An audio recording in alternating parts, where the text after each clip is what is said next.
চলো my student, আমি অপাদান কারক সম্পর্কে নোট ডাউন করছি, বলছি আমরা প্রত্যেকদিন নোট ডাউন করে নেই আর কি। তারপর আমরা প্রাথমিক মানে স্বাভাবিক আলোচনায় ফিরবো আর কি। প্রথমে আমরা ডেফিনেশনটা একটু নিয়ে নেই। দেখো, ক্রিয়ার সঙ্গে সম্পর্কিত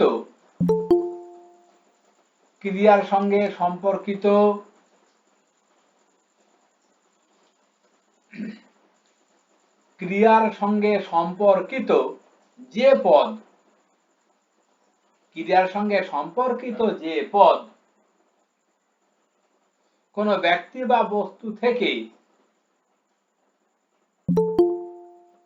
কোন ব্যক্তি বা বস্তু থেকে ক্রিয়ার সঙ্গে সম্পর্কিত যে পদ কোন ব্যক্তি বা বস্তু থেকে কিছু উৎপন্ন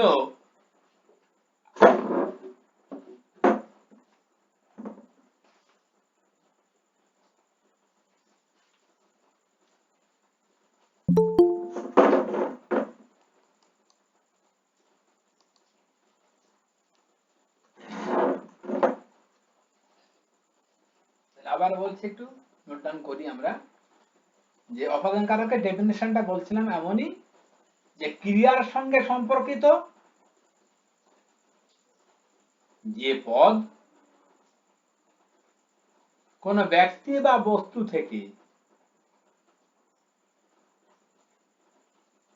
কিছু উৎপন্ন,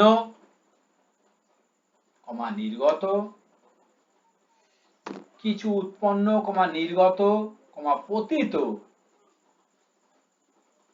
উৎপন্ন, নির্গত, পতিত, বিশ্লিষ্ট,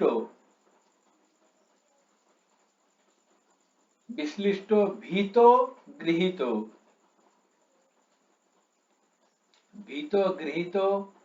নিঃসৃত প্রভৃতি ভাব প্রকাশ করে। নিঃসৃত প্রভৃতি ভাব প্রকাশ করে তাকে অপাদান কারক বলে।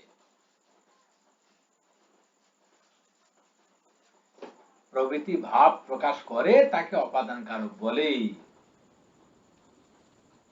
স্যার, উৎপন্ন, নির্গত, পতিত, বিচ্ছিন্ন আর উৎপন্ন, নির্গত, পতিত, বিশ্লিষ্ট,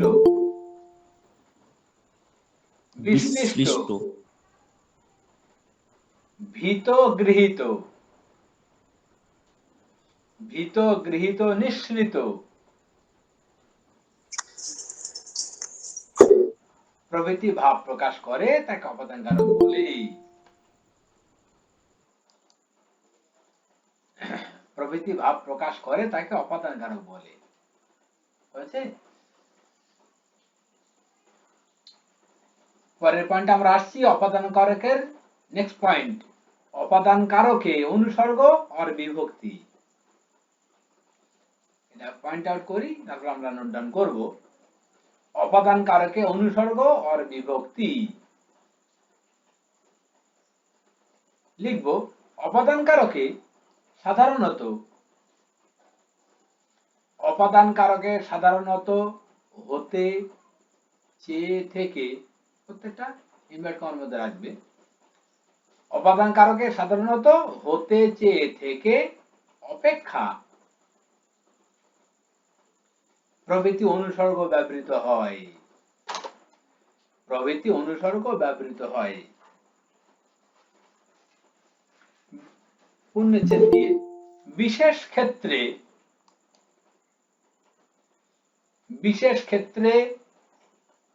কে, কয়কার কে, বয়শূন্যরায় একার রে, এ, তে, বিশেষ ক্ষেত্রে কে, বয়শূন্যরায় একার রে, এ, তে, দিয়ে বয়শূন্য র, অর এর, দ্বারা দিয়ে প্রভৃতি বিভক্তি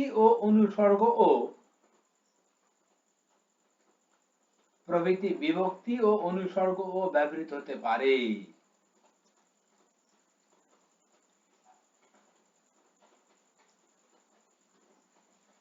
তো বাই দ্য ওয়ে জানিয়ে রাখি, আমরা অপাদান কারক চেনার ক্ষেত্রে বারবার আমরা ডেফিনেশনের দিকেই নজর রাখবো, এবং জেনারেল কনসেপ্ট যেটা গতদিন আলোচনা হয়েছিল, যে ন্যাচারালি একটা মাইনাস পয়েন্ট এমন একটা কি বোঝাবে, বিয়োগ বোঝাবে আর কি, এমন বা দূরত্ববাচক কনসেপ্ট সেখানে কার্যকরী হবে, এমন কিছু হলে সেক্ষেত্রে কিন্তু অপাদান কারক হবে। এছাড়া আমরা আরো জেনারেল নলেজ যেটা জেনে থাকি মাধ্যমিক লেভেলের কনসেপ্ট, যে কি থেকে, কোথা থেকে, কার চেয়ে, কি বা কার অপেক্ষা ইত্যাদি আপনার শব্দগুলোকে দিয়ে যদি আমরা ক্রিয়াপদকে প্রশ্ন করি, তাহলে সেক্ষেত্রে যে আনসার পাবো সেটা অপাদান কারকের দিকেই কিন্তু ঝুঁকবে আর কি। তাহলে ক্রিয়াপদকে যদি আমরা কি থেকে, কোথা থেকে, কিংবা কার চেয়ে, কি বা কার অপেক্ষা ইত্যাদি দিয়ে প্রশ্ন করি, তাহলে সেক্ষেত্রে উত্তরটা কিন্তু অবশ্যই অপাদান কারক। এটা মাধ্যমিক লেভেলের জেনারেল কনসেপ্ট, এটাকে মাথায় রেখে আমরা আরেকটু উচ্চতর ভাবনা নিয়ে নির্ণয়ের দিকে আগাবো। সেটা হচ্ছে এই যে ডেফিনেশনটাকে মাথায় রাখবো বারবার, আমি গত ক্লাসে সে কথাই বারবার বলেছি।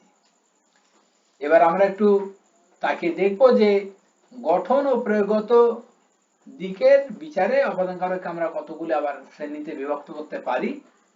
যেমন 1 নম্বর হচ্ছে, আমরা পয়েন্ট আউট করি, আধার বা স্থান বাচক অপাদান। আধার 1 নম্বর হচ্ছে, এগুলো ক্লাসিফিকেশন, শ্রেণী বিভাগ। আধার বা স্থান বাচক অপাদান কারক। চলো ডেফিনেশনটা নেই। কোন আধার বা স্থান, কোন আধার বা স্থান থেকে বিচ্যুত বা বিশ্লিষ্ট হওয়া বোঝালে, কোন আধার বা স্থান থেকে, কোন আধার বা স্থান থেকে বিচ্যুত বা বিশ্লিষ্ট হওয়া বোঝালে তাকে আধার বা স্থান বাচক অপাদান কারক বলে। তাকে আধার বা স্থান বাচক অপাদান কারক বলে। তাহলে কোন আধার বা স্থান থেকে বিচ্যুত বা বিশ্লিষ্ট হওয়া বোঝালে তাকে আধার বা স্থান বাচক অপাদান কারক বলে। আমরা as for example স্বরূপ নিতে পারি, লেখো,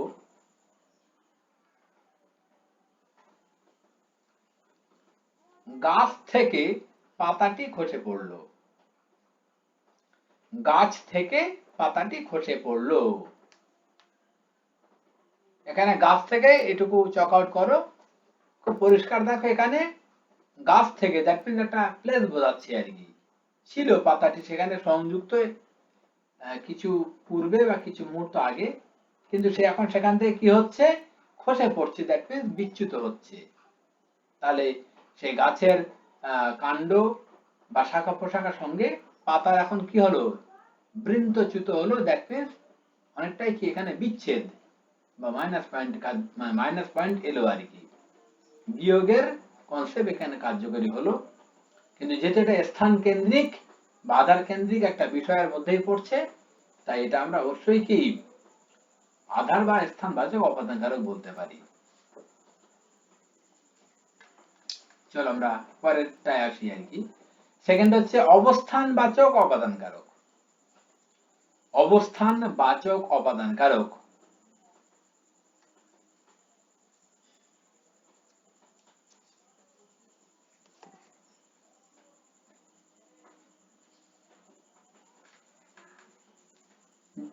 বাই দ্য ওয়ে আমরা একটু জানিয়ে রাখি, এই যে অবস্থানবাচক অপাদান কারক যেগুলো বলছি, এগুলো কিন্তু বেশিরভাগ ক্ষেত্রে আমরা কি মানে স্থান বিষয়ক অধিকরণ কারকের পর্যায়ভুক্ত করে থাকি আর কি।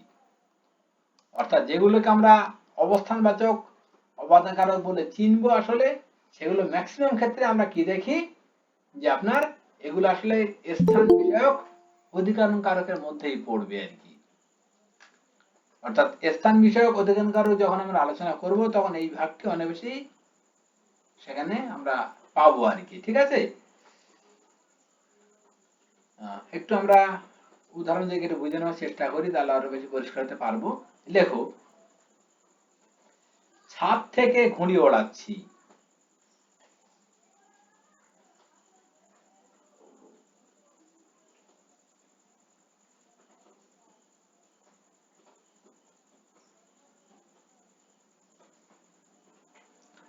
ছাদ থেকে ঘুড়ি ওড়াচ্ছি, এটা 1 নম্বর এক্সাম্পল। 2 নম্বর এক্সাম্পল লিখবে ছাদ থেকে দেখছি।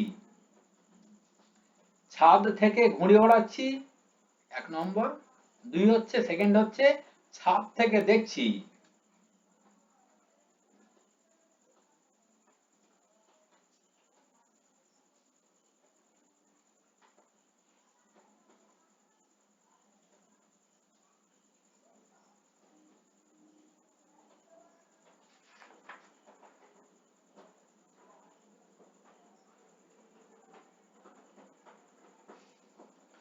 দেখো দুটো কনসেপ্ট একটু ভালো করে বুঝি আমরা, কোথায় আমাদের সমস্যাগুলি। ঠিক পরীক্ষায় কিন্তু কোশ্চেন এই জাতীয় কোশ্চেন ওরা দেবে আর কি, যেগুলো বেশ গভীর ভাবনার বিষয়।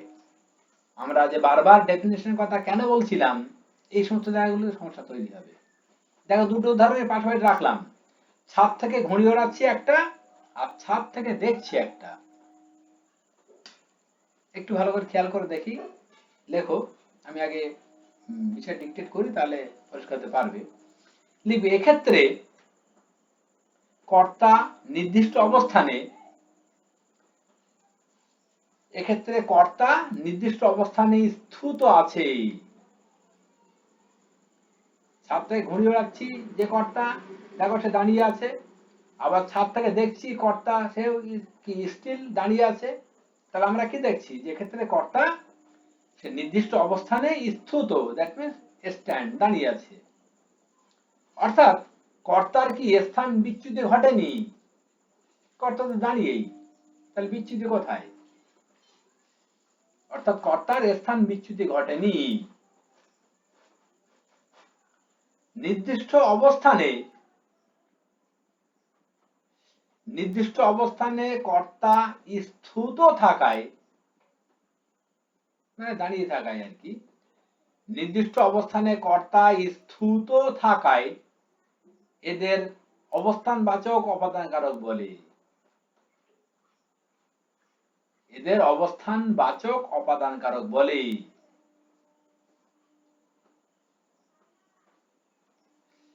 এদের অবস্থানবাচক অপাদান কারক বলে।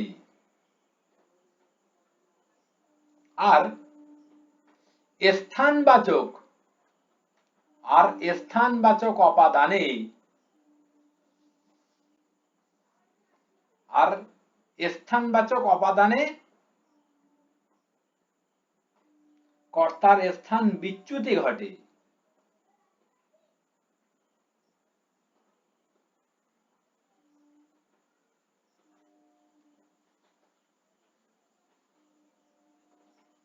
আর স্থানবাচক অপাদানে কর্তার স্থান বিচ্যুতি ঘটে, তার ডিফারেন্স এটাই। আমরা প্রথমে জানলাম যে স্থানবাচক অপাদান, এখন জানছি অবস্থানবাচক অপাদান। দুটোর মধ্যে ডিফারেন্স কিন্তু এটাই, যে যখন এখানে আমরা অবস্থানবাচক অপাদান কারক যেটা আমরা এখন করছি, এটার ক্ষেত্রে দেখব কি কর্তা কিন্তু দাঁড়িয়ে থাকবে, তার কোন রকম কি এখানে স্থান বিচ্যুতি ঘটবে না। আর সেকেন্ড যখন আমরা এই ফার্স্ট যেটা পেয়েছিলাম অবস্থানবাচক, সরি স্থানবাচক, সেই স্থানবাচক অপাদানে কিন্তু কর্তার স্থান বিচ্যুতি ঘটবে, সে সেখান থেকে সরে যাবে। ঠিক আছে, চলো লিখি। যেমন গাছ থেকে পাতা ঝরে পড়ছে, যেমন গাছ থেকে পাতা ঝরে পড়ছে। ডেফিনেটলি এখানে কি হচ্ছে, পাতার স্থান বিচ্যুতি ঘটছে, খুব পরিষ্কার। তাহলে এখানে পাতার স্থান বিচ্যুতি ঘটছে, পাতার স্থান বিচ্যুতি ঘটছে, ভালো করে খেয়াল করি।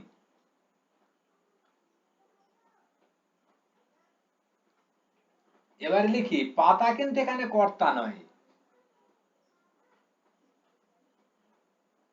খুব ভালো করে দেখবো, এই উদাহরণটার দিকে তাকিয়ে দেখবো, এখানে পাতা কিন্তু কর্তা হচ্ছে না কখনো, কারণ গাছ থেকে পাতা খসে পড়ছে, কিন্তু পাতা কি কর্তা?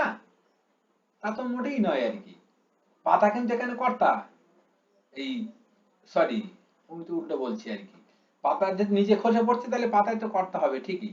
আপনার পাতা কিন্তু এখানে কর্তা ঠিকই, এটা উল্টো হচ্ছে আর কি, প্রথমটা আমি ভুল ভাবছিলাম। পাতা কিন্তু এখানে ডেফিনেটলি কর্তা এই উদাহরণটার মধ্যে আর কি। চলো আমরা সেকেন্ড উদাহরণটা পেলাম আর কি, যে ছাদ থেকে দেখছি আর কি। এই উদাহরণটার মধ্যে দেখো ছাদ থেকে দেখছি, এই সেকেন্ড উদাহরণটা কিন্তু অবাদানকারক নয়। আমরা নোট ডাউন করি যে সেকেন্ড উদাহরণটা কিন্তু অবাদানকারক নয়। কারণ স্বরূপ কি আমরা বলবো সেক্ষেত্রে, না ছাদ থেকে কোন অংশে ছাদ থেকে অংশে কোনো বিচ্যুতি বোঝাচ্ছে না। ছাদ থেকে আমি দেখছি, তাহলে বিচ্যুতি কোথায়, এখানে মাইনাসটা কোথায়? ছাদ থেকে এই অংশটা চকআউট করে রাখো, এই অংশে কোনো স্থান বিচ্যুতি, মানে এখানে কোনো বিচ্যুতি বোঝাচ্ছে না বা ঘটছে না আর কি। আমরা তর্কের খাতিরে হয়তো কেউ কেউ বলতে পারি যে ছাদ থেকে দেখছি তাহলে তো দৃষ্টির বিচ্যুতি হচ্ছে আর কি, অর্থাৎ দৃষ্টি এক প্লেস থেকে আর এক প্লেসে আমি নিক্ষেপ করছি আর কি। তাহলে হয়তো সেক্ষেত্রে আপনার দৃষ্টি বিচ্যুতি হচ্ছে, আমরা তর্কের খাতিরে কেউ কেউ হয়তো বলতে পারি। কিন্তু যদি একটু আমরা নিবিড়ভাবে ভাবি, তাহলে কি দেখব যেখানে কি দৃষ্টির বিচ্যুতি কি আসলে এটা হচ্ছে, অথবা এটাকে দৃষ্টির বিচ্যুতি বলা যায়? যে আমি ছাদ থেকে দেখছি, এটা নিশ্চয়ই দৃষ্টির বিচ্যুতি আমরা বলতে পারি না আর কি। ঠিক আছে? স্যার হ্যাঁ বলো। বলছি ছাদ থেকে দেখছি, এখানে কর্তা তো আমি দেখছি, দেখছি তাহলে এখানে আমার তো কোনো স্থান বিচ্যুতি ঘটছে না। না, আমার স্থান তা বিচ্যুতি হচ্ছে না, কিংবা দৃষ্টির বিচ্যুতিও যদি তর্কের ক্ষেত্রে বলি তাও কি হচ্ছে? না। দৃষ্টির বিচ্যুতিও তো হয় না। মানে আমি আমার দৃষ্টিকে ছুড়ে দিচ্ছি, সে দূরে চলে যাচ্ছে, এরকম ব্যাপার তো নয়। বোঝা কথা কি বললাম? হ্যাঁ হ্যাঁ হ্যাঁ। মানে অপদাকার হতে গেলে তো বিচ্যুতি বা মাইনাসের জায়গাটা আসতে হবে তো। হুম। যেমন গাছ থেকে পাতা খসে পড়ছে, ওখানে পাতা ডেফিনেটলি কর্তা, সে তো খসে পড়ছে, তাহলে গাছের সঙ্গে তার দূরত্ব তৈরি হলো, তাহলে সেখানে বিচ্যুতির প্রশ্ন আসছে। কিন্তু এই ছাদ থেকে দেখছি তা তো হচ্ছে কই।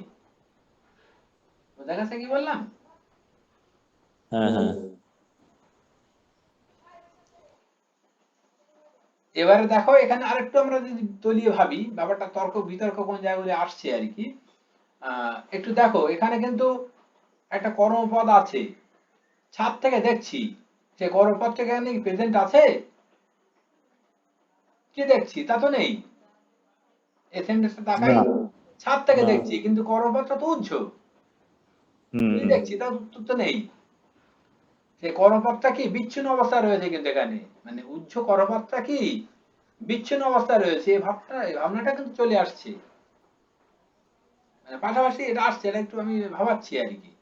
এখানে কর্মপদটা এই উদাহরণে ডেফিনেটলি উজ্জ্ব রয়েছে, এবং সেই উজ্জ্ব কর্মপদটি কি সে বিচ্ছিন্ন অবস্থায় রয়েছে আর কি। কি দেখছি আমরা তো জানিও না। ঠিক আছে?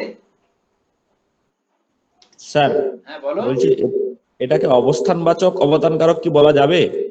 আমরা আলোচনা করছি তর্কের ক্ষেত্রে, শেষে উত্তরে আমরা আসছি আর কি। ঠিক আছে? আমরা আচ্ছা স্যার, ঠিক আছে। আলোচনাটা করে নেই বা নোট ডাউনটা করে নেই, তারপরে বলছি আর কি, তাহলে প্রত্যেক আরো বেশি ঠিক। বুঝতে পারবো। এবারে দেখো এই যে দুটো উদাহরণকে পাশাপাশি রেখে আমি বলছি, এবার দেখো একটু যে আগে যেখানে কি, মানে আগে লেখো, এখানে একটু লিখবে এইভাবে, তবে আগের থেকে বিচ্ছিন্ন অবস্থায় আছে, তবে আগের থেকে বিচ্ছিন্ন অবস্থায় আছে আর এখন বিচ্ছিন্ন হলো, তবে আগের থেকে বিচ্ছিন্ন অবস্থায় আছে আর এখন বিচ্ছিন্ন হলো, হাইপেন, এই দুটিতে কিন্তু বেশ ফারাক।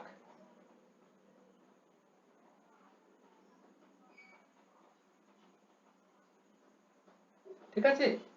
তবে আগের থেকে বিচ্ছিন্ন অবস্থায় আছে আর এখন বিচ্ছিন্ন হলো, এই অবস্থায় আছে আর এখন বিচ্ছিন্ন হলো, এই অংশগুলো চকাট করে রাখবে। অবস্থায় আছে আর এখন বিচ্ছিন্ন হলো, এই অংশগুলো চকাট করে রাখো আর কি। এই দুটিতে কিন্তু বেশ ফারাক।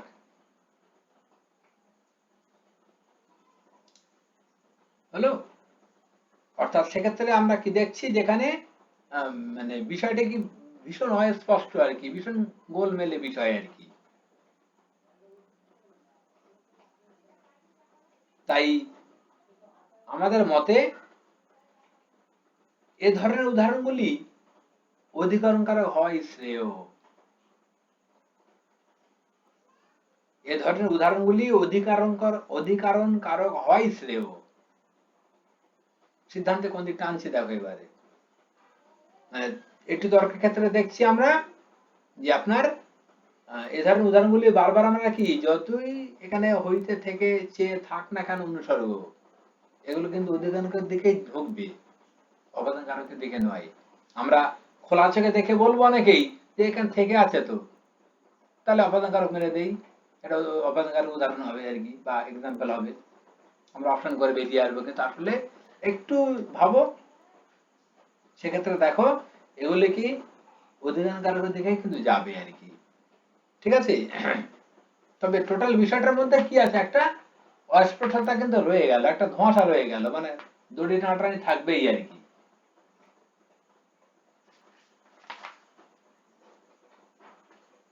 এবারে আমরা সমাধান সূত্রে আমরা যদি আরেকটু তাকাই, সেক্ষেত্রে বিতর্কে না গিয়ে আমরা বলবো যে ছাদ থেকে ঘুড়ি ওড়াচ্ছি, এটা অপাদান কারক অবধি নেওয়া যাবে।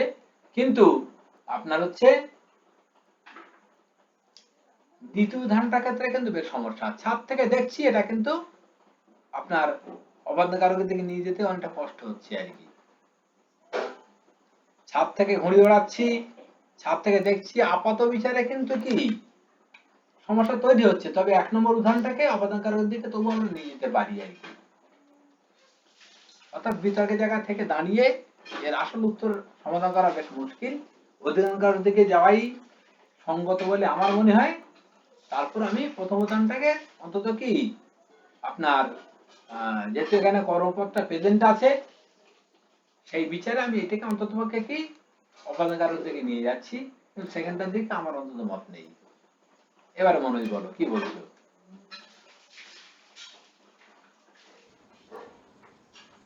আর ছাদ থেকে ঘুড়ি ওড়াচ্ছি, এটা তো আমার কোনো স্থান চ্যুতি ঘটছে না, কিন্তু ঘুড়িটার স্থান চ্যুতি ঘটেছে। হুম, সেই জন্য ঘুড়ি এটাকে ওড়াচ্ছি এটাকে আর কি। বলো বলো। আমি, হুম, হ্যাঁ, সেই জন্য এটাকে আমি অপাদান কারক আমি করতেই পারি। যে কথাই বললাম, এখানে যেহেতু কর্মপদ প্রেজেন্ট আছে, সেই দৃষ্টিকোণে আমি এটাকে মানদণ্ড, এটা একটু অপাদান কারকের দিকে নিয়ে যাচ্ছি আর কি। হ্যাঁ, হ্যাঁ, কর্মপদ প্রেজেন্ট আছে এই কারণে।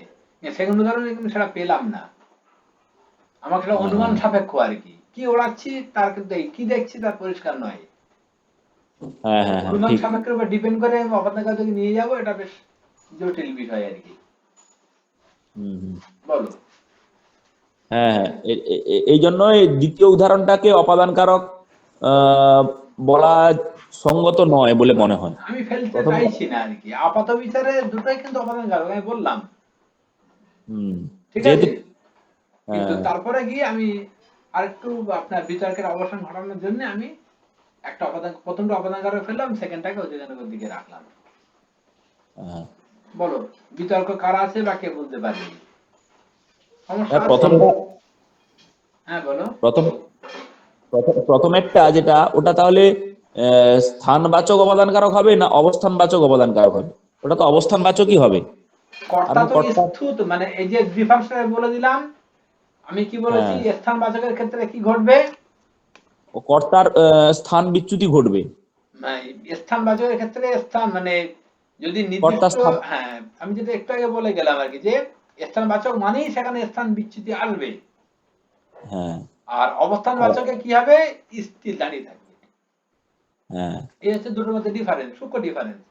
এবার দেখো ছাদ থেকে ঘুরে ওড়াচ্ছি, তাহলে এই ছাদ থেকে যখন ওড়াচ্ছি, আমি কর্তা কি, আমি তো স্থির, আমার কোনো স্থান বিচ্যুতি ঘটছে না। তাহলে আমি দাঁড়িয়ে আছি। তাহলে আমি হ্যাঁ, দাঁড়িয়ে যেহেতু রয়েছে, তাহলে কার মধ্যে পড়বো, অবস্থান না স্থান, কোনটা? অবস্থান।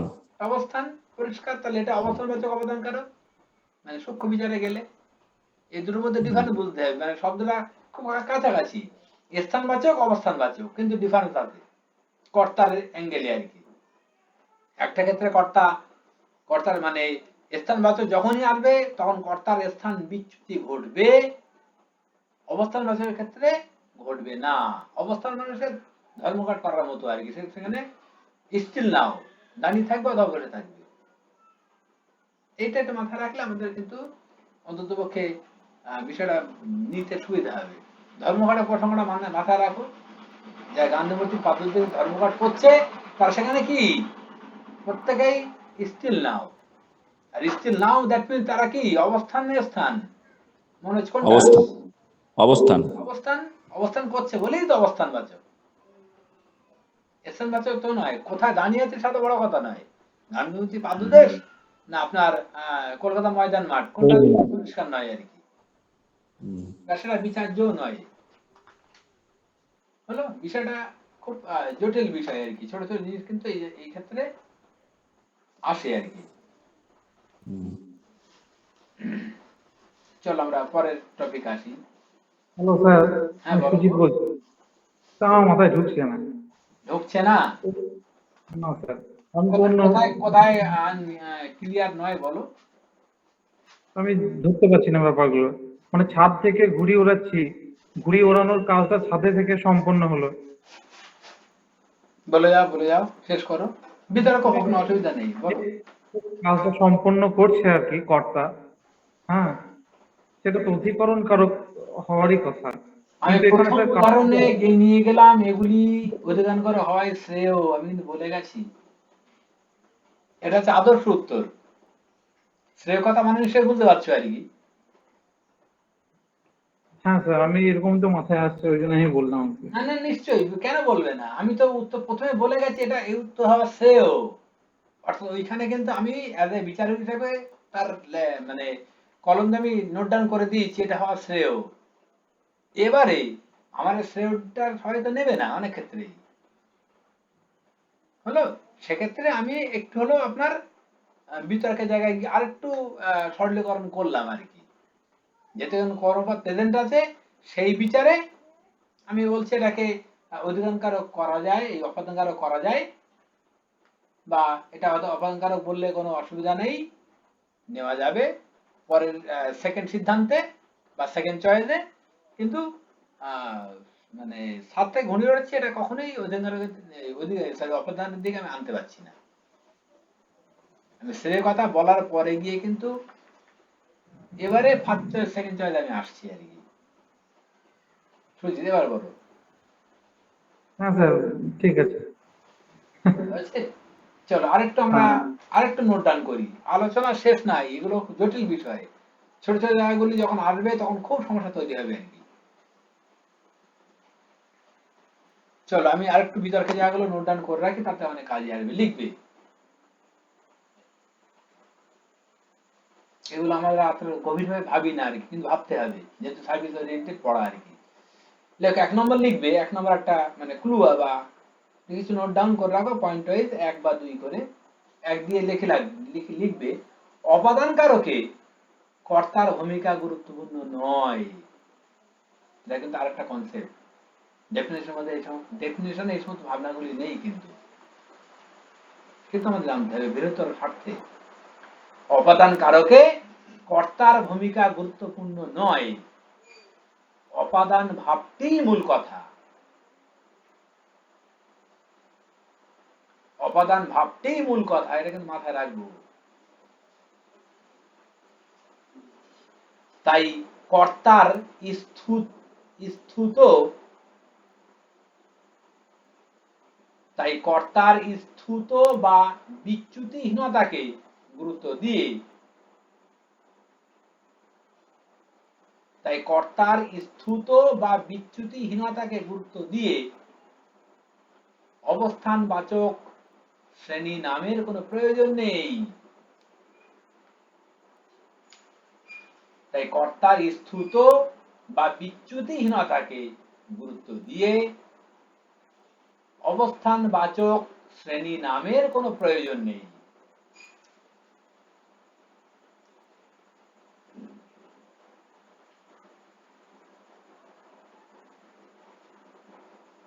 চলো সেকেন্ড লিখবো, 2 নম্বর লিখবো, যদি বলি 2 নম্বর লিখবো যদি বলি ছাদ থেকে ঘুড়ি ওড়ানো যায়, একটা এক্সাম্পল, ছাদ থেকে ঘুড়ি ওড়ানো যায়,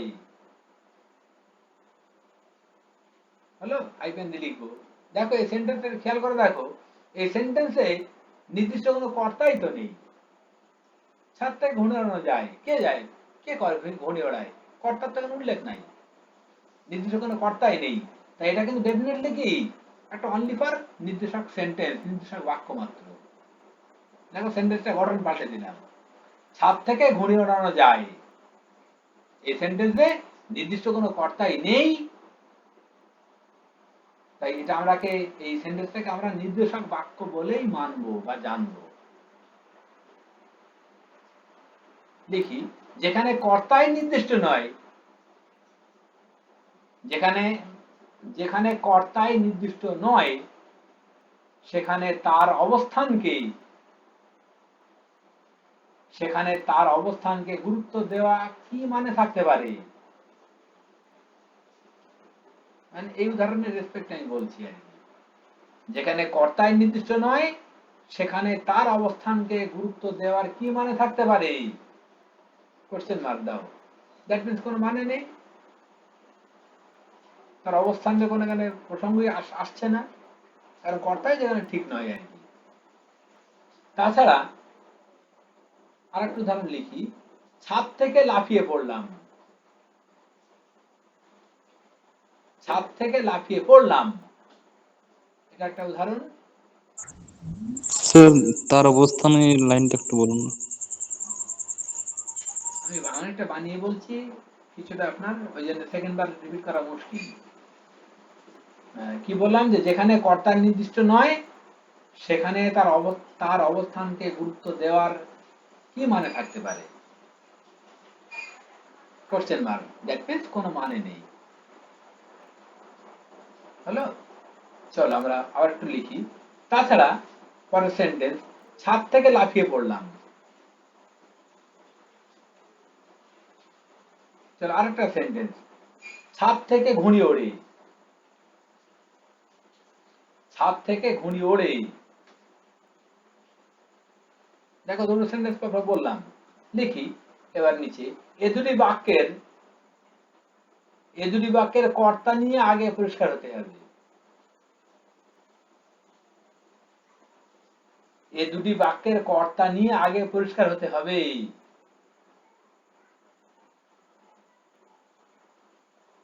পূর্ণচ্ছেদ দিয়ে লিখবে। প্রথমটিতে, মানে প্রথম যে উদাহরণটা দিলাম একটু আগে, ওই যে ছাদ থেকে লাফিয়ে পড়লাম আর কি, প্রথমটিতে যে ছাদ থেকে পড়ছে সেই কর্তা। দেখো ছাদ থেকে লাফিয়ে পড়লাম, দ্যাট মিন্স কি যে লাফ দিচ্ছে সেই কর্তা আর কি।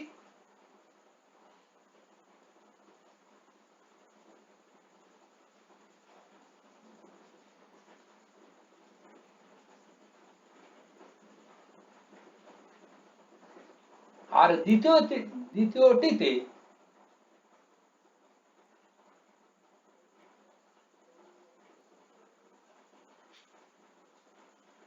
দ্বিতীয়টিতে দেখো দুটো কর্তা আছে। কেমন দুটো কর্তা আছে, দেখো ছাদ থেকে ঘুড়ি ওড়ে উদাহরণ দিয়েছি আমি, সেকেন্ড উদাহরণটা, এই সেকেন্ড উদাহরণের মধ্যে দুটো কর্তা কিন্তু প্রেজেন্ট। কেমন আমি বুঝিয়ে দিচ্ছি, দেখো যে ছাদ থেকে ঘুড়ি ওড়ে, তাহলে ঘুড়ি। এই যে বিষয়টির মধ্যে যে ঘুড়ি ওড়াচ্ছে সেই ব্যক্তির এখানে উজ্জ কিন্তু প্রেজেন্ট নেই, তাহলে সে একটা কর্তা। ছাদ থেকে ঘুড়ি ওড়ে মানে কি কৃষক ওড়াচ্ছে তাই উঠছে আর কি, তাহলে উজ্জ ব্যক্তির কি একটা কর্তা, আবার ঘুড়ি কি নিজেও তো উঠছে, এই যে ছাদ থেকে ঘুড়ি ওড়ে মানে কি সে নিজে ঘুড়ি উঠছে, তাহলে ঘুড়িও একটা কর্তা। বোঝা গেল? দেখো এখানে কিন্তু একটা উজ্জ কর্তা একটা প্রেজেন্ট কর্তা, দুটো কর্তা কিন্তু আমরা এখানে পাচ্ছি সেন্টেন্সের মধ্যে, যে মানে ছাদ থেকে ঘুড়ি ওড়ে এই সেন্টেন্সটার মধ্যে আর কি। এবার দেখো আমরা আরেকটু যদি আমরা কর্তার দিকে তাকাই, সে কর্তৃকারকের দিকে, একটা কি প্রযোজ্য কর্তা, একটা প্রযোজক কর্তা। বোঝা গেছে কি বললাম? প্রযোজ্য এবং প্রযোজক কনসেপ্টটা নিশ্চয়ই মাথায় আছে আমাদের, সুজিত বলতে পারবে তো? কোনটা প্রযোজ্যকর্তা, কোনটা প্রযোজকর্তা এই উদাহরণের মধ্যে? সুজিত বলো, ছাদ থেকে ঘুড়ি ওড়ে, প্রযোজ্যকর্তাকে প্রযোজকর্তাকে, দুটো কর্তা কিন্তু প্রেজেন্ট, আমি বলে গেছি, একটা উজ্জ একটা প্রেজেন্ট কর্তা এখানে আছে। হ্যাঁ স্যার, আমি বলবো। হ্যাঁ তুমি বলো।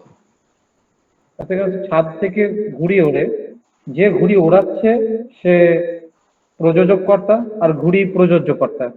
ডেফিনেটলি, এটা যেন আমাদের ভুল না হয়, কারণ আমি বাইরে বাইরে যেহেতু দুটো কর্তা বলার পরে এবারে দুটো কর্তা, একটা প্রযোজক আর একটা প্রযোজ্য, সেটা যাতে অনেকেরই হয়তো কনফিউজ হতে পারে যে আমরা বুঝতে পারছি না, সেই জন্য আমি জাস্ট বললাম আর কি। এবার দেখো, লেখো এখানে প্রযোজকর্তার কি, এখানে প্রযোজকর্তার স্থান বিচ্যুতি ঘটছে না, এখানে প্রযোজকর্তার, এখানে প্রযোজকর্তার স্থান বিচ্যুতি ঘটছে না।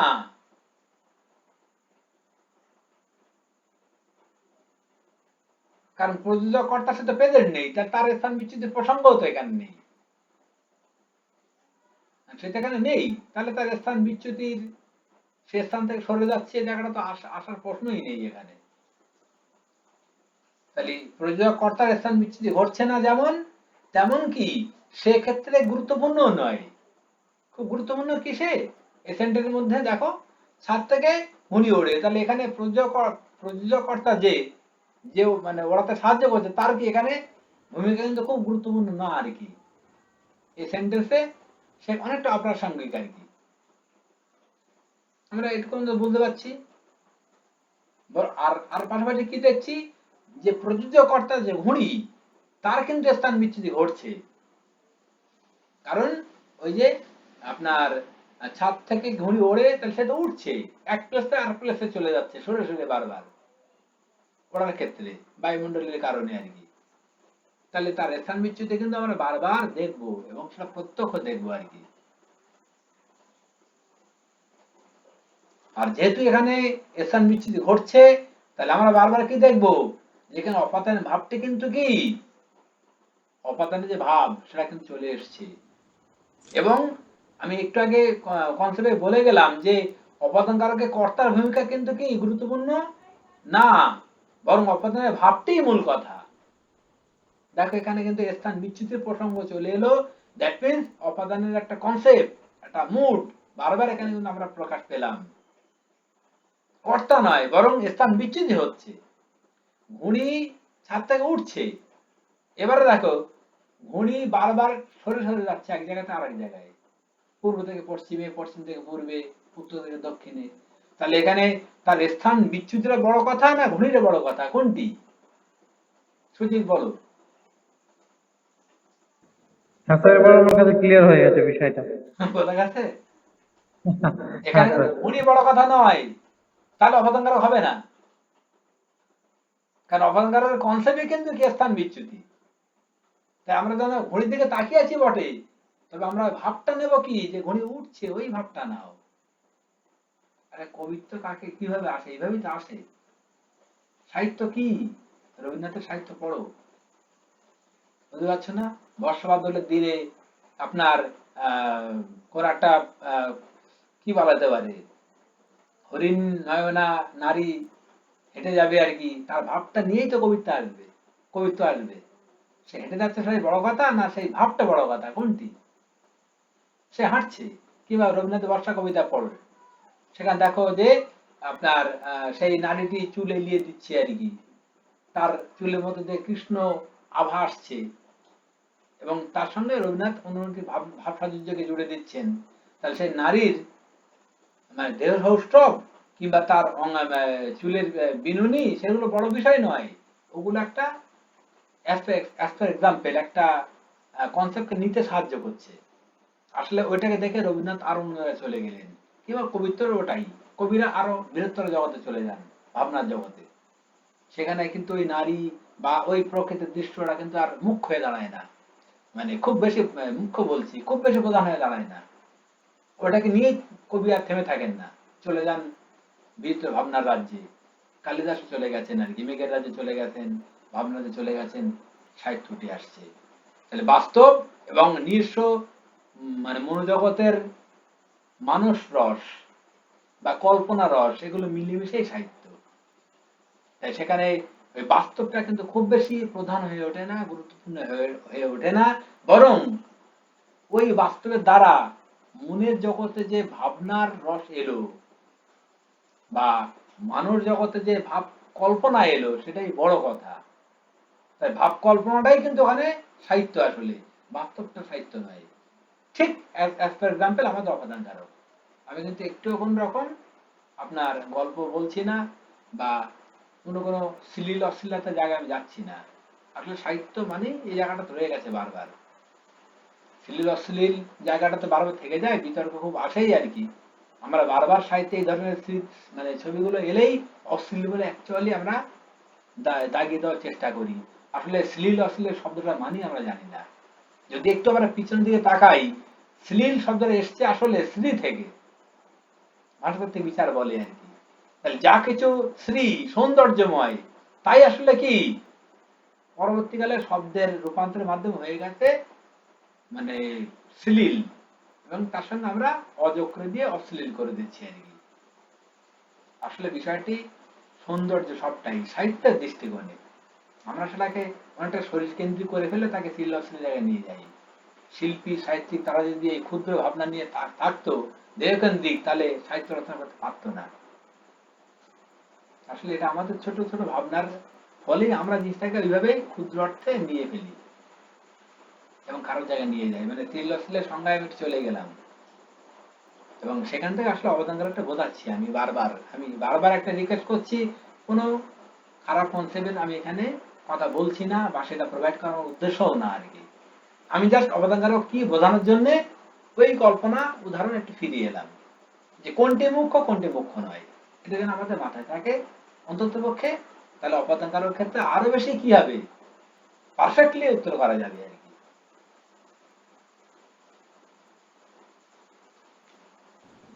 স্যার, বলো। প্রযোজক কর্তা আর প্রযোজ্য কর্তা, প্রযোজক কর্তা বলতে মা শিশুকে চান দেখাইতেছেন, এখানে মা এটা হচ্ছে প্রযোজক কর্তা, আর চাঁদ এটা প্রযোজ্য কর্তা।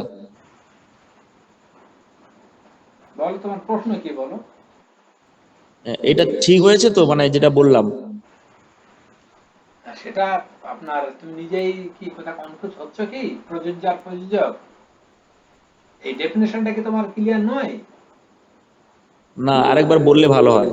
আচ্ছা সুজিত একটু বলে দাও। খুব সিম্পল কনসেপ্ট, প্রযোজ্য আর প্রযোজক। সিনেমা কি দেখো মনোজ? হ্যাঁ, দেখা হয়। একটু দেখবে, এটা বাস্তবটাকে বিচ্যুত, বাস্তব থেকে মানে দূরে দূরে না থাকি, তাহলে আমি যা বলছি একটা নিতে পারবে না। সিনেমা যখন শুরু হয় দেখবে প্রথমে পর্দার উপরে নাম চলে আসে, পরিচালক প্রযোজক নাম আসে না প্রথমে, অভিনেতা অভিনেত্রী পরপর নাম আসে, তা প্রযোজক সেখানে আসে।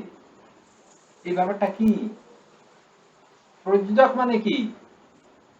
তিনি কি নিজে এসে স্টেজে নাচেন পরে এসে? না তো।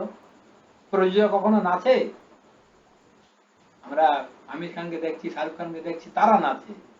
ওদেরকে যারা মানে নাচায় তাদেরকে দেখতে পাই আমরা, অঞ্জীবার নামটা তো পাই।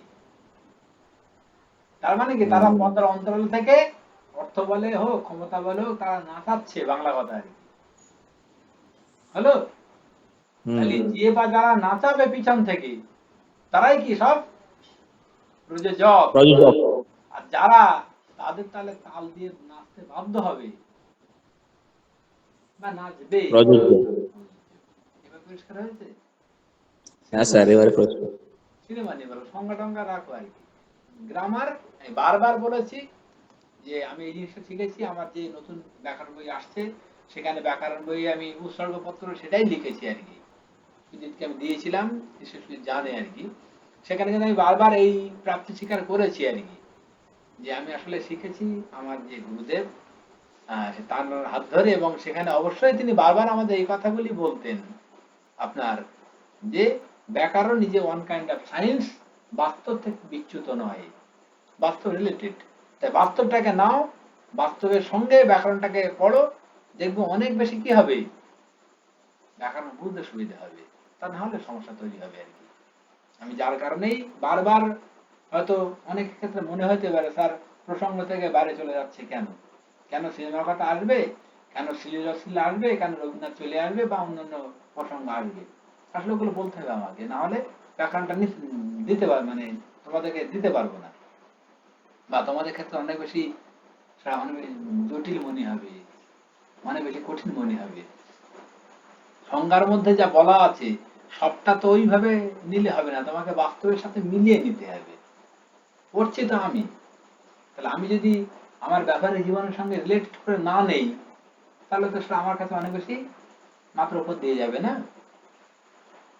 যার জন্যেই বারবার আমি কিন্তু আমার উদাহরণের মধ্যে বাস্তবটাকে নিয়ে আসি, ব্যবহারিক জীবন নিয়ে আসি, আটপৌরে জীবন নিয়ে আসি, এবং ব্যক্তি জীবন ঘনিষ্ঠ ভাবে আমি কথা বলি। এগুলো শিখেছি আসলে আমার সেই গুরুদেব, সেখান থেকেই প্রাপ্তি, এবং তারপরেই ব্যাকরণটাকে আমি বৃহত্তরভাবে বুঝেছি, জেনেছি আর কি। এবং অবশ্যই মাস্টার ডিগ্রি পাশ করার পরে, তার আগে নয়। মাস্টার ডিগ্রি কমপ্লিট করার পরে 2 বছর অনলি ফর ব্যাকরণই পড়েছি আর কি। যাই হোক, সেটা পরের বিষয়ে। আমার উৎসর্গপত্রে আমি সেটা বলেছি, বই আসছে বাজারে, সেখানে প্রত্যেক হাতে হাতে দেখতে পাবে। এবং আমি অনুরোধ রাখবো, এটা নেটসেট কেন্দ্রিক, NET SET that means college service কেন্দ্রিক বই হলেও প্রত্যেকে এই বই, ব্যাকরণ বইটা আমরা কালেক্ট করবো। ব্যাকরণ আসছে একটা, এরপর একটা মধ্যযুগ আসছে, আর এখানে আমি বৃহত্তর ভাবে ব্যাকরণ দিয়েছি। এটা অনেক কাজে আসবে সমস্ত শ্রেণীর স্টুডেন্টদের। হয়তো ওখানে আমার বাধ্য হয়ে বলতে হচ্ছে নেটসেট কোশ্চেন দিয়েছি বলে, নেটসেট কেন্দ্রিক, আসলে ব্যাকরণ তো ব্যাকরণই না, কোশ্চেনের প্যাটার্নটা হয়তো একটু নেটসেট কেন্দ্রিক ওখানে আছে, কিন্তু আমাদের কনসেপ্টে কাজে আসবে, তাই প্রত্যেকে কালেক্ট করবে। এরপরে আরেকটা সমস্ত ধরনের প্র্যাকটিস সেট আমি আনছি আর কি, সমস্ত ধরনের পরীক্ষার্থীদের উদ্দেশ্যে। সেখানে আমি সামগ্রিকভাবে অনলি প্র্যাকটিস সেটটা দেব, কিন্তু এখানে অনেকটা তথ্য আছে এবং সঙ্গে প্র্যাকটিস সেট আছে, মিলেমিশে অনেক কার্যকরী হবে আর কি। আচ্ছা, এখানে অপাদান কারক নিয়ে যেটুকু কথা বললাম, নিশ্চয়ই আর কোনো সমস্যা নেই। আমি 3 নম্বর উদাহরণ নিয়ে আসছি আর কি, কারণ স্থান আর অবস্থানে আমাদের টাইম কেটে গেল আর কি, বা সময় পেরিয়ে গেল। আমরা এবারে কালবাচক অপাদানে আসি, একটু করে অপাদান শেষ করি, তারপরে প্র্যাকটিস পর্বে গিয়ে যার যেটুকু সমস্যা থাকবে আশা করি আরো আমরা দূর করতে পারবো। চলো আসছি কালবাচক অপাদান কারক। লিখবো দ্য ডেফিনিশন, কাল বা সময় সূচক, কাল বা সময় সূচক কিছু ভাব, কাল বা সময় সূচক কিছু ভাব, কিছু ভাব অপাদান অর্থ প্রকাশ করলে, কাল বা সময় সূচক কিছু ভাব, কিছু ভাব অপাদান অর্থ প্রকাশ করলে তাকে কালবাচক অপাদান কারক বলে। কাল বা সময় সূচক কিছু ভাব অপাদান অর্থ প্রকাশ করলে তাকে কালবাচক অপাদান কারক বলে। যেমন রবীন্দ্রনাথের প্রশ্ন কবিতা আমরা পেয়েছি, সকাল থেকে পড়ছি যে মেলা, সকাল থেকে পড়ছি যে মেলা। দেখো, সকাল থেকে চক আউট করো, পরিষ্কার এখানে আমরা কি একটা মানে সময় সূচক একটা কনসেপ্ট এখানে পাচ্ছি আর কি, বা সময় সূচক কিছু ভাব আমরা এখানে প্রকাশমান আমরা পাচ্ছি, তাই এটা ডেফিনেটলি কালবাচক অপাদান কারক। এগুলো খুব সিম্পল, আমরা পারবো আর কি, সহজেই পেরে উঠবো। চলো পরেরটি 4 নম্বর লিখবো দূরত্ববাচক অপাদান কারক। দূরত্ববাচক অপাদান কারক লিখবো, যে অপাদানে কোন স্থান থেকে, যে অপাদানে কোন স্থান থেকে দূরত্ব সূচিত হয়, যে অপাদানে কোন স্থান থেকে দূরত্ব সূচিত হয়, যে অপাদানে কোন স্থান থেকে দূরত্ব সূচিত হয় তাকে দূরত্ববাচক অপাদান কারক বলে।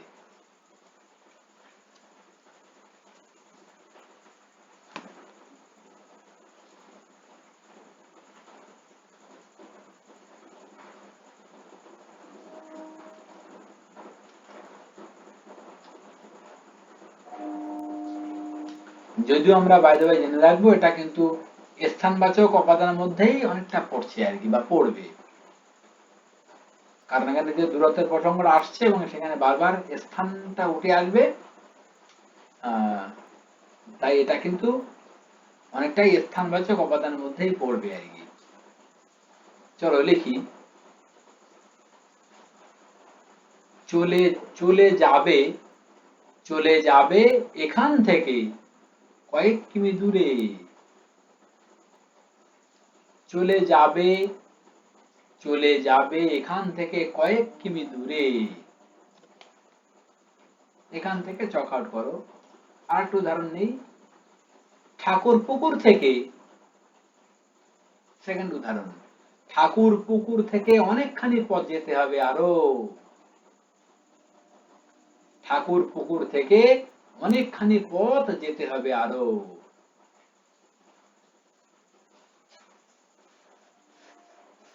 দেখো এখানে বারবার আমরা কি দেখছি, যে স্থান থেকে দূরত্ব সূচিত হচ্ছে আর কি, ঠাকুরপুর থেকে আরো যেতে হবে, এই যে এক স্থান থেকে আরো দূরত্ব সূচিত হচ্ছে, কিংবা এখান থেকে আরো কয়েক কিমি দূরে, দেখবেন যেখানে দাঁড়িয়ে আছে তার থেকে আরো অনেকখানি সামনের কথা বলছি, দেখবেন স্থান থেকে দূরত্ব সূচিত হচ্ছে আপনার, যার কারণে এটা দূরত্ববাচক অপাদান কারক। আর বারবার এখানে স্থানের প্রসঙ্গ আসছে, তাই এটা স্থানবাচক অপাদানের মধ্যে আমরা মানে ফেলতে পারি আর কি, বা সেটার মধ্যেও পড়বে। চলো 5 নম্বর উদাহরণে আসছি আমরা, তারতম্যবাচক অপাদান কারক। তারতম্যবাচক অপাদান কারক লিখবো, সংজ্ঞা লিখবো, একাধিক ব্যক্তি বা বস্তুর, একাধিক ব্যক্তি বা বস্তুর তারতম্য বোঝালে, একাধিক ব্যক্তি বা বস্তুর তারতম্য বোঝালে, একাধিক ব্যক্তি বা বস্তুর তারতম্য বোঝালে তাকে তারতম্যবাচক অপাদান কারক বলে।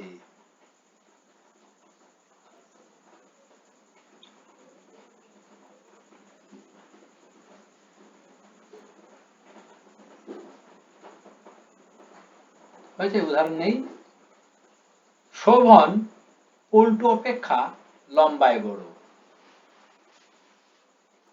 শোভন পল্টু অপেক্ষা লম্বায় বড়।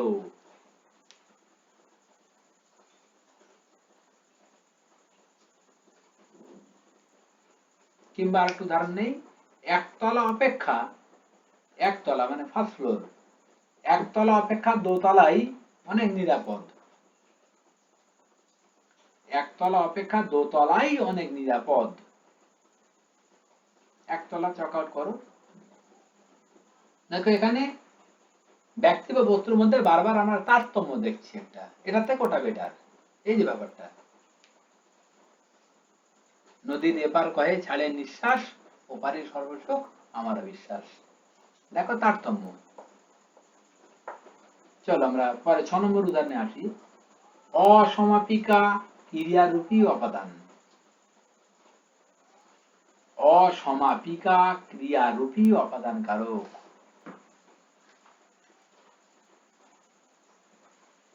চলো কনসেপ্ট খুব পরিষ্কার, নামটা থেকে বুঝতে পারছি আমরা যে অসমাপিকা ক্রিয়া, অসমাপিকা ক্রিয়া অপাদানের ভাব প্রকাশ করলে, অসমাপিকা ক্রিয়া অপাদানের ভাব প্রকাশ করলে তাকে অসমাপিকা ক্রিয়ারূপী অপাদান কারক বলে। অসমাপিকা ক্রিয়া অপাদানের ভাব প্রকাশ করলে তাকে অসমাপিকা ক্রিয়ারূপী অপাদান কারক বলে।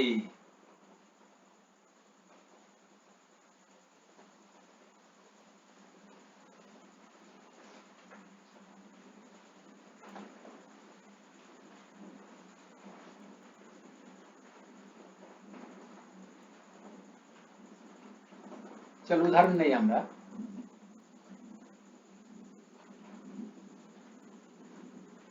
যেতে যেতে মানা করলে কেন? যেতে মানা করলে কেন? Question mark.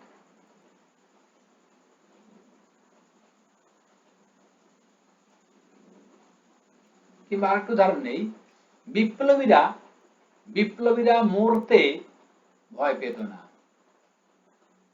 বিপ্লবীরা বিপ্লবী যারা তারা মরতে ভয় পেত না।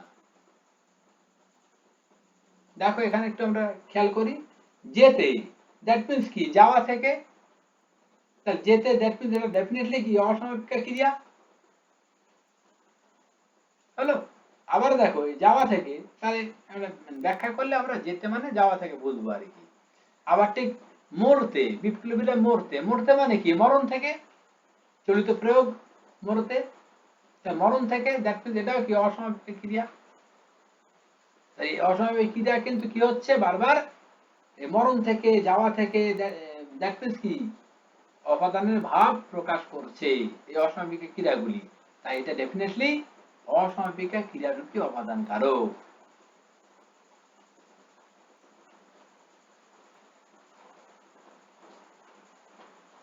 হলো, আমরা অপাদান কারকের বিষয়গুলি জানলাম। এবারে একজন বিশিষ্ট ব্যাকরণবিদ তানার একটা কথা লিখে রাখি এখানে, লেখো, নোট ডাউন করবে।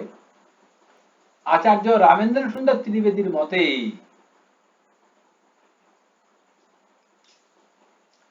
আচার্য রামেন্দ্র সুন্দর ত্রিবেদীর মতে, এটা কখনো কখনো এমসিকিউতে দিতে পারে, বাড়তি কোশ্চেন। আচার্য রামেন্দ্র সুন্দর ত্রিবেদীর মতে, হাইফেন দিয়ে লিখবে, ক্রিয়ার সহিত অন্যয়ের অভাবে, ক্রিয়ার সহিত অন্যয়ের অভাবে অপাদান কারক অস্তিত্বহীন। উনি বলছেন ওনার পার্সোনাল মত, ক্রিয়ার সহিত অন্যয়ের অভাবে অপাদান কারক অস্তিত্বহীন। ক্রিয়ার সহিত অন্যের অভাবে অপাদান কারক অস্তিত্বহীন, এটা ওনার মতামত। কখনো কখনো পরীক্ষায় এই কোডটা তুলে দিয়ে বলতে পারে যে ক্রিয়ার সহিত অন্যের অভাবে অপাদান কারক অস্তিত্বহীন মন্তব্যটি কার বা অভিমতটি কার। সেক্ষেত্রে আমরা জেনে রাখবো, স্মৃতিবন্ধ করে রাখবো যে আচার্য রামেন্দ্র সুন্দর ত্রিবেদী তিনি এটা মত প্রকাশ করেছিলেন বা বলেছিলেন। হলো, তাহলে আমরা এট এ গ্লান্স অপাদান কারক নিয়ে আমরা বিগত দিনে যে আলোচনা করলাম, আজকে আলোচনা সম্পন্ন করলাম আরেকটু সমৃদ্ধ ভাবনা দিয়ে। সেখানে আমি গত দিনে বলেছিলাম, আমি এট এ গ্লান্স টোটালটা সামারাইজ করছি, যে আমরা গতদিন বারবার জেনেছি যে অপাদান কারক মানে সেখানে একটা বিয়োগ বা একটা বিচ্যুতি, একটা ডিটাচমেন্ট, বিচ্ছিন্নকরণ, ঠিক আছে, একটা ডিভোর্স। এই যে বিষয়গুলো আমি বারবার বলেছি আর কি, এই শব্দগুলো বা এই ভাবনাগুলি মানে এই শব্দের মিনিং গুলি সেখানে কি হবে? কার্যকরী হবে। ফলে এই বিয়োগ বা মাইনাসের বিষয়টি আমরা যেখানে দেখব সেখানে এক কথা বা সাদা চোখে অপাদান কারক বলেই জানবো। এছাড়া আমরা সংজ্ঞার দিকে তাকিয়ে আরো জেনেছি যে আপনার কি হচ্ছে, যে উৎপন্ন, নির্গত, পতিত, বিশ্লিষ্ট, ভীত, গৃহীত, নিঃসৃত, এই ভাবনাগুলিও সেখানে আসবে, বা এই ভাবগুলি যদি প্রকাশমান হয় বা প্রকাশমান থাকে সেক্ষেত্রে অপাদান কারক হবে। এছাড়া আমরা সহজভাবে আরো জেনেছিলাম মাধ্যমিক লেভেলের কনসেপ্ট দিয়ে যে ক্রিয়াপদকে কি থেকে, কোথা থেকে, কার চেয়ে, কি বা কার অপেক্ষা ইত্যাদি দিয়ে প্রশ্ন করলে আমরা যে উত্তরটি পাবো সেটি হবে অপাদান কারক। আমি তার সঙ্গে আরেকটু সমৃদ্ধ ভাবনা আজকে যোগ করে দিলাম, এটা অবশ্যই আমরা মাথায় রাখবো উচ্চতর পরীক্ষার স্বার্থে, যে সেখানে আমরা জানছি কি যে অপাদান কারক মানেই সেখানে কি কর্তার ভূমিকা কিন্তু খুব মানে কর্তার ভূমিকা গুরুত্বপূর্ণ নয়, বরং অপাদানের ভাবটিই মূল কথা। এটা হাইলাইটেড লাইন, একটা সেন্টেন্স বা একটা বক্তব্য, যে অপাদান কারক মানেই সেখানে কি হবে আমরা বারবার মাথায় রাখবো যে কর্তার ভূমিকা গুরুত্বপূর্ণ নয়, বরং অপাদানের ভাবটাই মূল কথা। এই উদাহরণটা আমি মানে প্রতিষ্ঠা করেছি ঘুড়ি ওড়ানোর প্রসঙ্গ দিয়ে, যে বারবার সেখানে বলে গেছি যে মানে ছাদ থেকে ঘুড়ি ওড়ে, এই যে উদাহরণটা বলেছিলাম, সেখানে ঘুড়ি তো নিজেই উঠছে, আমরা ঘুড়ি থেকে তাকিয়ে আছি, কিন্তু এখানে ঘুড়ি কর্তা হলেও ঘুড়ি কিন্তু এখানে মানে মেজর নয়, বরং মাইনার, মাইনর আর কি। মেজরকে এই যে উঠছে, উড়ে এক স্থান থেকে আরেক স্থানে যাচ্ছে, সময়ের সঙ্গে সঙ্গে হাওয়ার দোলে সে উঠছে ঠিকই, কিন্তু তার স্থান বিচ্যুতিও ঘটছে তালে তালে। ফলে তার স্থান বিচ্যুতি কিন্তু এখানে বড় কথা, এবং সেই ভাবটি এখানে বেশি বেশি প্রকাশমান, সেটা এখানে কি মেজর, মাইনরে দাঁড়িয়েছে ঘড়ি আর কি। তাহলে মেজর মাইনর, মাইনর মুখ্য এবং গৌণ, এই ভাবটা আমরা এখানে বারবার মাথায় রাখবো। তাহলে বারবার মাথায় রাখবো, কর্তা সেখানে প্রেজেন্ট থাকলে, পূজ্য থাকলে তো কোনো প্রশ্নই নেই তার মুখ্য হওয়ার, আর প্রেজেন্ট থাকলেও সে মুখ্য হবে না, গুরুত্বপূর্ণ হবে না, বরং অপাদানের যে কনসেপ্ট, যেটা প্রথম বলেছি যে বিচ্যুতি বা মাইনাস পয়েন্ট, ডিফোর্স, এই যে ভাবনাটি, সেটা কিন্তু কার্যকরী হবে। এটা যদি আমরা মাথায় রাখতে পারি, তাহলে কিন্তু এক কথায় অপাদানকারক চিন্তা আমাদের ভুল হওয়ার কথা নয়। এটা একটা গ্লান্সে অপাদানকারক নিয়ে একটা সামগ্রিক আলোচনা। এরপরে বলো কার কি প্রবলেম, প্লিজ। আমি পরের দিনে অধিকার করে আসবো, নাহলে একসঙ্গে উড়িয়ে যাবে সবটাই। যদি এরপরও কোথাও কারো জটিলতা থেকে থাকে, অস্পষ্টতা থেকে থাকে, বলতে পারো। না যারা পরে এসছে প্লিজ কমেন্ট করো, সমস্যা থাকলে বলো। এনিওয়ান? হ্যাঁ হ্যালো বলো। স্যার, হ্যাঁ বলো বলো। আমি সুজিত বলছি। বলো, শুনছি। ওই যে রামেন্দ্র সুন্দর ত্রিবেদী যে মতটা দিলেন, ক্রিয়ার সহিত অন্যয়ের অভাবে অপাদান কারক অস্তিত্বহীন, মানে আমি বলতে চাইছি ক্রিয়ার সহিত অন্যয় না হলে তো সমস্ত কারকই অস্তিত্বহীন হয়ে যাবে না? হ্যাঁ, এটা তো উনি ওনার ব্যক্তিগত মতামত বললেন, আমি এখানে কিছু কথা বলতে পারি না, বুঝতে পারছো না? হ্যাঁ হ্যাঁ, বুঝতে আমরা পেরেছি। আলোচনা করতে পারি আর কি, তুমি যেটা বলছো আর কি, যে ক্রিয়ার সহিত অন্যায়ের প্রশ্নটা যখন থাকছে না, সেটা তো আপনার অকারকের পর্যায়ে পড়ে যাচ্ছে আর কি। হ্যাঁ হ্যাঁ, তাহলে তাহলে অকারক সেখানে আলাদা হবে, অপাদান কারককে আমরা কেন টেনে নিয়ে আসবো? হ্যাঁ সমস্ত, হ্যাঁ হ্যাঁ এটাই আর কি। সংজ্ঞার মধ্যে রয়েছে ক্রিয়ান্বয়ী হ্যাঁ কারকম, ক্রিয়ার সঙ্গে হ্যাঁ অন্যায় থাকলে তবেই কারক, সম্পর্ক না থাকলে অকারক। তাহলে সেখানে আলাদা করে অপাদান কারক উনি কেন বললেন, সেটা আমি বলতে পারবো না, না যে উনি অনলিফার কেন অপাদান কারককে নিয়ে বললেন, উনি তার কোনো ডিকটেট ব্যাখ্যা দিলেন না ওখানে। হ্যাঁ হ্যাঁ, আমরা তো এইটাই আমি জানি জানি। যে ন্যাচারালি ক্রিয়ার সাথে সম্পর্ক নেই, মানে সেগুলো প্রত্যেকটা সম্বন্ধ পদ, সম্বোধন পদ, অকারক কেন, তারা মানে অনলি ফর পদ মাত্র, কারক নয়। আমরা তো কোশ্চেনে করে থাকি যে সম্বন্ধ পদ, সম্বোধন পদ, পদ মাত্র, কারক নয়, হয় কেন? তার উত্তর তো ওটাই, হ্যাঁ যে হ্যাঁ সম্বন্ধ পদ, সম্বোধন পদ আমরা কি দেখি, তারা পদের সঙ্গে পদের সম্পর্ক রাখে, ক্রিয়ার সঙ্গে তাদের কোনো সম্পর্ক নেই বাক্যের মধ্যে, তাই তারা অকারক। আমরা তো তার সংজ্ঞা জেনেছি বা তার কনসেপ্টে জানি আর কি। এখানে উনি পার্সোনালি এটা বললেন, এই মতটা আমি জাস্ট তুলে দিলাম, এমসিতে কখনো প্রশ্ন আসতে পারে সেই দৃষ্টিকোণে, আমি এটা নিয়ে কিন্তু ব্যাখ্যা ওই জন্য যাইনি, হলো? কারণ এটা নিয়ে ব্যাখ্যা গিয়ে অকারণে বিতর্ক বাড়িয়ে আমি কি করব? কারণ আমি যে আমরা যে সাধারণ কনসেপ্ট গুলো জানি, তার সাথে উনি তো এখানে মানে একমত হলেন না, উনি জাস্ট একটাকে বলে বেরিয়ে গেলেন। বলো, এছাড়া বলো, আর কোনো প্রশ্ন থাকলে বলতে পারো। না করবি? স্যার, আর কোনো, হ্যাঁ বলো সজিত, বলো কি বলছো? হ্যাঁ স্যার প্রশ্ন নেই, ঠিক আছে, ক্লিয়ার হয়ে গেছে। হ্যাঁ, হ্যাঁ থ্যাংক ইউ। করবি বা এনিওয়ান? আমি ক্লাস শেষ করব, কোনো বক্তব্য থাকলে বলতে পারো। পরে কিন্তু আমি আমি প্রত্যেকটা কারো যখনই ধরছি আর কি, চেষ্টা করছি তার সমূলে বিষয়টি বুঝিয়ে দেওয়ার।